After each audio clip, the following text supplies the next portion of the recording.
ষষ্ঠ গণবিজ্ঞপ্তির যে সুপারিশ, এই সুপারিশে মন্ত্রণালয়ের যে অনুমোদন এটি কিন্তু লাগছে না। এখন এই বিষয়ে এনটিআরসি কি বলেছেন সে বিষয়টা আমরা যদি একটু দেখি যে বেসরকারি শিক্ষা প্রতিষ্ঠানে শিক্ষক নিয়োগের ষষ্ঠ গণবিজ্ঞপ্তির সুপারিশ শিক্ষা মন্ত্রণালয়ের অনুমোদন লাগবে না, যেটি আর কি বললাম।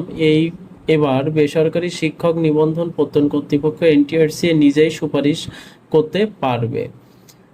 এখন এই বিষয়ে ওনারা কি বলেছেন সেটা আমরা একটু দেখি। যে জানা গেছে বেসরকারি স্কুল, কলেজ, মাদ্রাসা, কারিগরি প্রতিষ্ঠানের শিক্ষকের সুপারিশ কবে এনটিআরসি প্রথম ও পঞ্চম গণবিজ্ঞপ্তি পর্যন্ত নিয়োগ সুপারিশ হতো শিক্ষা মন্ত্রণালয়ের অনুমোদন সাপেক্ষে।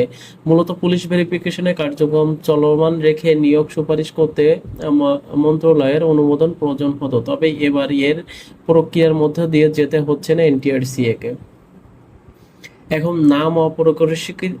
নাম অপ্রকাশিত রাখার সত্ত্বে শিক্ষা মন্ত্রণালয়ের এক কর্মকর্তা বলেন, আগের গণবিজ্ঞপ্তিতে প্রাথমিকভাবে একবার সুপারিশ করা হতো, পরবর্তীতে পুলিশ ভেরিফিকেশন ফর্ম পূরণ শেষে পরবর্তী ধাপে ভেরিফিকেশন চলমান রেখে নিয়োগপত্র দিতে মন্ত্রণালয়ের অনুমোদন প্রয়োজন হতো। তবে এবার এ ধরনের ঝামেলা নেই।